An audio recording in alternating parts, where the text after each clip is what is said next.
तर हा कल्याण डोंबिवलीचा तिसरा व्हिडिओ आपण काल झालेल्या जे प्रश्नपत्रिका आहे TCS कडनं करत असल्याने महत्त्वाचा त्याचा पॅटर्न बघण्याचा प्रयत्न करतोय, जेणेकरून येणाऱ्या DMARच्या पदभरतीमध्ये आपल्याला TCSने विचारल्या जाणाऱ्या प्रश्नाचा एक अंदाज येईल आणि 8 ते 10 दिवस जे आपल्या हातामध्ये आहेत तर त्याच्यामध्ये आपल्याला नेक्स्ट अभ्यास कसा करायचा आहे, कुठल्या सब्जेक्टला कसं जे आहे ते त्याचा रिव्हिजन करावं लागेल, या सर्व गोष्टीमुळे जेही प्रश्न तुम्ही मला आतापर्यंत पाठवले तर ते तुम्हाला मी सांगण्याचा प्रयत्न करतो आहे की कशा पद्धतीने प्रश्न हे कुठल्या टॉपिकवरती कसे विचारलेले आहेत आणि येणाऱ्या DMARच्या पदभरतीमध्ये आपल्याला पॅटर्न समजण्यासाठी किंवा 8 ते 10 दिवसामध्ये त्याचं रिव्हिजन करण्यासाठी आपल्याला कसं हे याचं ॲनालिसिस महत्त्वाचं ठरेल।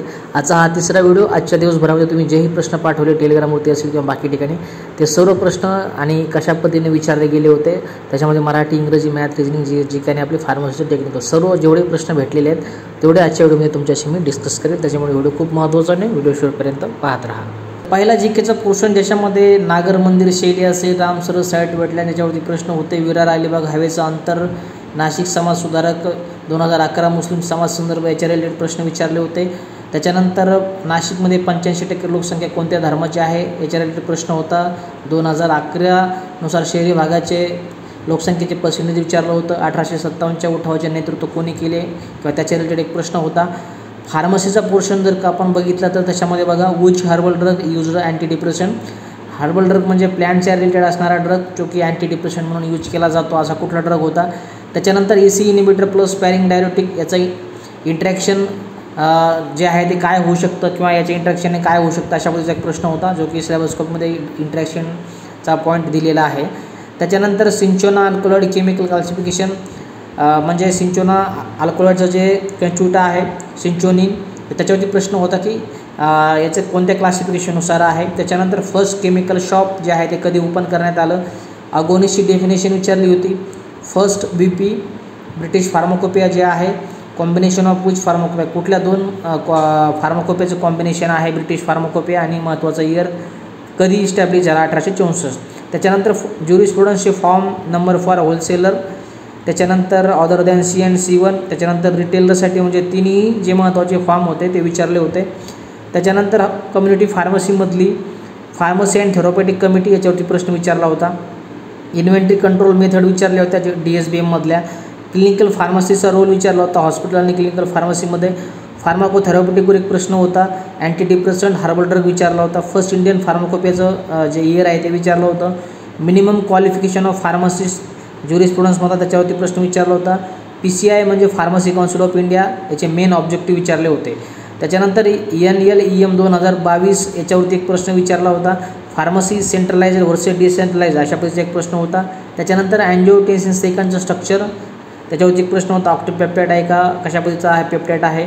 त्याच्यानंतर ब्रिटिश फार्माकोपियाची मेडिसिन लिस्ट याच्यावरती एक प्रश्न विचारला होता। नायपरचं स्थापना वर्ष इस्टॅब्लिशमेंट इयर विचारलं होतं।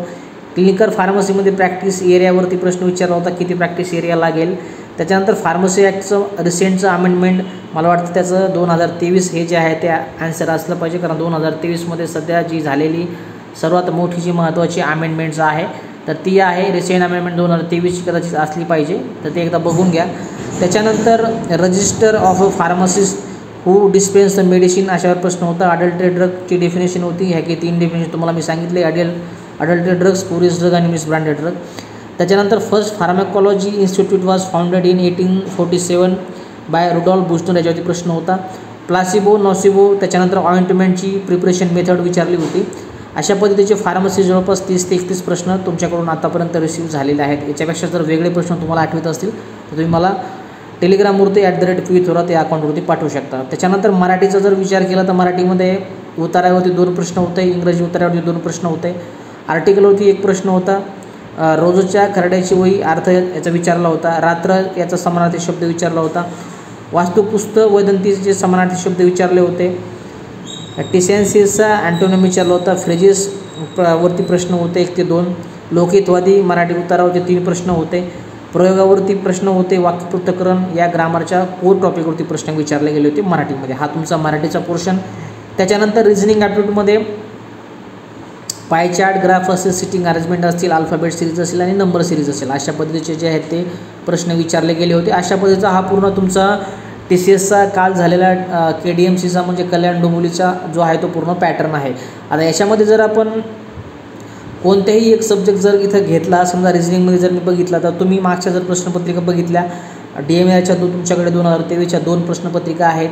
त्याच्यानंतर नवी मुंबई महानगरपालिकेची प्रश्नपत्रिका आहे तुमच्याकडे, पनवेल महानगरपालिकेची प्रश्नपत्रिका आहे, 2023-24च्या आरोग्य विभागाच्या 2-3 प्रश्नपत्रिका आहेत. तर ह्या सर्व प्रश्नपत्रिकेमध्ये तुम्हाला जर आपण अंदाज जर घेतला तर तुम्हाला सेम पद्धतीचे प्रश्न TCSने वेळोवेळी विचारले असेल. मग नंबर सिरीज असेल, अल्फाबेट सिरीज असेल, सीटिंग अरेंजमेंट असतील, तर हा पूर्ण कॉमन पॅटर्न तुम्हाला TCSने विचारताना पेपरमध्ये दिसत असेल. मराठीचं तसंच आहे. होकॅबवरती भरपूर TCSनं भर देते. त्याच्यामध्ये तुम्हाला समानार्थी शब्द असतील, विरुद्धार्थी शब्द असतील, वाक्यपृथक्करण असेल, त्याच्यानंतर अलंकार असतील, समास असतील, हे कॉमन टॉपिक तुम्हाला TCS बरेच एक्झाममध्ये रिपीटेड विचारताना दिसत असेल. त्याच्यानंतर फार्मामध्ये महत्त्वाचा कोर 2 ते 3 सब्जेक्ट, ज्याच्यामध्ये ज्युरिस्प्रुडन्सचे 2 टॉपिक, फार्मसी ॲक्ट आणि DNC ॲक्ट. त्याच्यानंतर जे शुटिक्सचा टॉपिक आहे classification of the dosage form, त्याच्यावरती प्रश्न विचारत आहे. त्याच्यानंतर ड्रगचं क्लासिफिकेशन असेल, त्याच्यावरती TCS भरपूर वेळेस प्रश्न विचारत आहे. अशा पद्धतीचे महत्त्वाचे जे टॉपिक्स होते जे आत्तापर्यंत तुम्ही पाठवले ते आपण डिस्कस केलेले आहेत. आणखीन याच्यापेक्षा काही वेगळे जर प्रश्न तुम्हाला आठवले फार्मसीमध्ये असतील किंवा बाकीच्या पोर्शनमध्ये असतील, तर तुम्हाला माझ्या पर्सनल अकाउंटवरती @PV थोरात या टेलिग्राम चॅनलवरती पाठवू शकता. नेक्स्ट व्हिडिओमध्ये ते प्रश्न घेऊन डिस्कस करायचा प्रयत्न करेल. जेव्हा पूर्ण डिटेलमध्ये प्रश्न व्यवस्थित येतील किंवा ॲन्सर केल, तेव्हा तुम्हाला याच यूट्यूब चॅनलवरती त्याची महत्त्वाची ॲन्सर की देण्याचा प्रयत्न करेल. बाकी एक 7 ते 8 दिवस हातामध्ये TCS आपल्या DMARच्या परीक्षा होण्यासाठी, तर व्यवस्थित केअरफुली सर्व विषयाचं व्यवस्थित रिव्हिजन करा. महत्त्वाचे काय काय प्रश्न येत आहे, कुठल्या कुठल्या टॉपिकवरती येत आहे, हे सगळं तुम्हाला मागच्या 2 ते 3 व्हिडिओमध्ये सांगितलेलं आहे. ते पद्धतीने तुम्ही त्याचं रिव्हिजन करून येणाऱ्या एक्झाममध्ये त्याचं नियोजन करू शकता. आजच्या मग एवढंच. भेटूया काय पुढच्या महत्त्वाच्या अपडेट्ससोबत. तुमची काळजी आणि अभ्यास करा. जय हिंद, वंदे मातरम.